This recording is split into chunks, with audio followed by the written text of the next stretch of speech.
Hi, this is Saul with another video from Master Resources. We're going to cover some wild edibles today. And I'm actually right in my backyard and I'm looking at some clover. And so is my cat. Let's look at that. There's some clover right there. And there's some all around there. It's not really big enough to pick right now, but you can see that I don't know if you can see that. Yeah, you can see the leaves. There's 3 leaves. There's some right there. Looks like a shamrock, but it's only got 3 instead of 4. Alright, I'm gonna go find some other wild edibles and I'll be back. Alright, here's some more clover. If I can get a zoom in of that. There we go. Right in there. See if I can get a better picture. Yeah, see how they got 3 leaves instead of 4 like the shamrock. Alright. Alright, what we have here is a dandelion. I'm sure everyone knows what a dandelion is. And you can actually make tea from dandelion and a couple other things. I'll go over that later. Alright, we have some more clover right here. It's just everywhere around this area.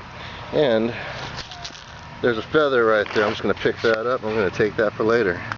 Alright, what we have here is some honeysuckle. This stuff tastes really, really good. Let's see if I can get a good picture of some of these. And you see there's some white ones and there's some yellow ones, and most of these haven't come out yet. They haven't bloomed, but some of them have. I hope you can see that. Those are yellow. These right here are white, and we'll pick some of these up on the way back. Alright, this is a pecan tree and it has very distinctive leaves. Let's see if we can zoom in. Looks almost feathery in areas. Let's see. And if you look right up there, you'll see a couple of pecans that are pretty dark. Alright, everyone knows what pecans are. I've got some at the house and we'll crack some up later. Alright, there's a pine tree right there. I'm gonna go up to it. And we'll see if there's any pine cones on the ground. There's one. Pick that one up. It's a small one. They keep this area pretty clean, but you see there's some pine cones up there. I usually don't pick the ones up in the trees, but it looks like they're all open. So the nuts might not be in there anymore. But we can also take the pine needles. Let's find a good spot where they got a bunch of them, so we don't really damage the tree much. Alright, so I'm going to take them from the inside. Alright, let's get some from over here. And some from over here. Alright, so we got some pine needles there. If you look right here, there is some pine pitch right on there. Alright, I'm going to pull some of that off. I'll show you in a minute. Alright, this is Saul with another video from Master Resources. This is my little haversack. It's kind of a worn out laptop bag, but I use it to collect wild edibles. And right here, I don't know if you can see these, we've got some clovers. And I don't know if you can see that, but there it is. And since I gathered these in town, I'm going to go ahead and wash them before we eat them. But I just eat them straight. I also gathered some more tinder there, just some dried grass, some honeysuckle flowers I showed you before, and those are going to be easy. And we've got pine needles. I'm going to wash all of this stuff. Actually, we don't have to wash the honeysuckles. There are ants on them, but that's okay. I'll show you how to eat the honeysuckles in a minute. You don't eat the whole flower. And I'm going to cut these up into little pieces so that we can make some pine needle tea out of them on the barbecue grill. And I brought the pine cone here, but this one's really too small. You can use fire to open these up, or you can crack them open with a knife, and they'll have pine nuts in them, little bitty seeds, and those nuts are really, really good, and they're healthy for you too. And they taste really good if you mix it with rice as you're cooking it. And in fact, if you mix it with something like Korean sweet rice with the pine needles, it's really good with no seasoning. If you have some stomach issues and you can't hold down anything, you can actually eat that. That's like the last resort in Korea, is pine needle and sweet rice porridge for people who can't eat. And that's pretty much all I have. I'll be right back after I clean this stuff. Alright, this is Saul, and I'm back with the wild edibles video here. I've got my pine needles cleaned and cut up. I've got the clover cleaned up. These clovers, all you do is just eat them, and just take them. And they taste pretty good. They're a little tart. Had good flavor. Kids eat these all the time. That's when I learned how to eat these. But you don't want to eat the stems, or the brown stems. You can eat the green stems, the little flimsy ones.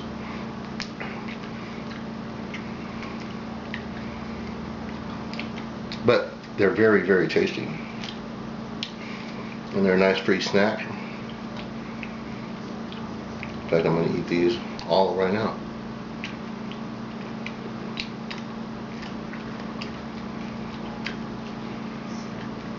Alright, that's the clover. Now, you're not going to get a whole lot of nutrition from any one of these, except maybe the pine needles. You will. You get a lot of vitamin C. There's more vitamin C in pine needles than there is in any citrus fruit. So if you make some pine needle tea, you're good to go for a while. I'm going to show you how to make that pine needle tea in a moment. Let's get to the honeysuckles. You got to be careful I don't get bit by these ants in here. I ain't too worried about it though. They're just little bitty ones. Alright, so what you do is you grab the stem, or whatever it's called, and you see this green little dot. I don't know if you can see that. Well, you take that and you tug on it and you pull. Oh, it's not coming out. Basically, you'll pull the thing out. There we go. You see that? You're going to pull that out. It's going to have some drops on it. This one's dry. There's nothing on it. So you do a few of them, and it's very it's not really honey tasting, but it is sweet.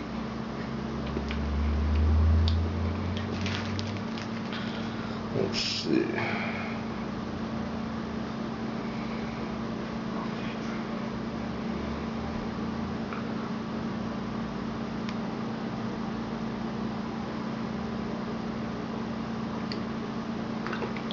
Yeah, I haven't gotten any yet.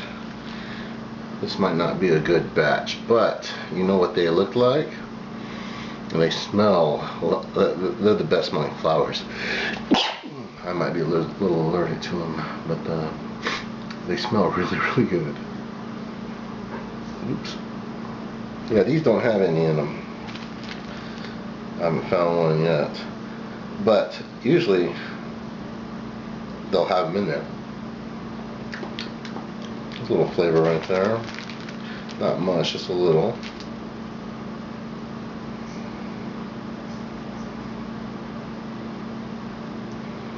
See if I can find one that's dripping.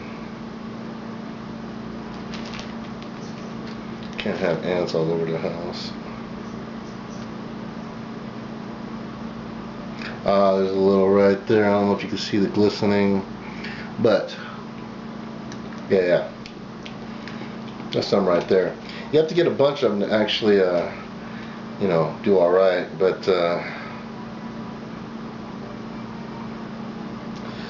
they taste really, really good, and they smell even better than they taste. I'm just going to take these and put them outside and let them compost. And what I'm going to do is we're going to start a fire. What time is it? Oh, we might not be able to do this outside. We might have to make this inside. but we're gonna try it. We're gonna try to do it outside. We're gonna start a fire and on the barbecue grill, and we're gonna get a bigger cup than this. This is the cup we're actually gonna drink out of. But we're gonna cook or boil the water in a cup. We're gonna pour the boiled water in here. That's off of the fire, and I'm going to put the pine needles right in there, and we're going to cover it up. Let it steep for a few minutes. We don't want the resin and stuff evaporating out of there. And we're going to have some honey. We're just going to use this honey. This is Walker's Pure Natural Honey. This is Texas Central Texas Wildflower honey. We get from I can't remember the name of that store, but it's the same people who make this stuff, but they own the store west of Temple out on Highway 36, and they own a bee farm. And they also make wine, and I think they make mead out there, honey mead. So I like a lot of honey in my tea. So put that much in there. It's about 1 2/3 of a tablespoon, and we're gonna go outside and start this fire, and we'll get this water boiling. I'll be right back. Okay, this is Saul with another video for Master of Resources, and what we're gonna do today is just show you some pecans. Here's some pecans. I don't know if you can see them very well, but most people know what pecans are. These are kind of the runts of the litter. We already shelled most of the big ones. I'm going to show you how to crack these things open. I'm going to tell you a little bit about how to unpack them too. One of the things you should do is leave them in the shell if you're not eating them right now.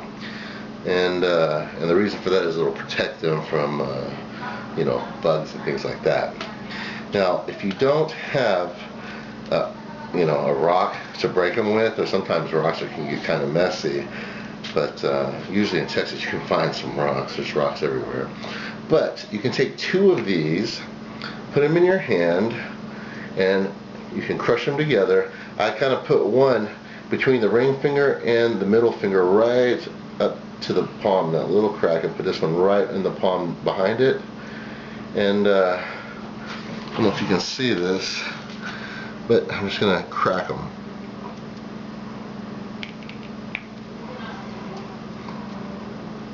If they're little, you might have to move them a little. There we go. Cracked open. Usually only cracks one of them open. Sometimes it'll crack them both. And then you just kind of pick the shells away and separate the good pieces. You can just eat them right away. Doesn't matter.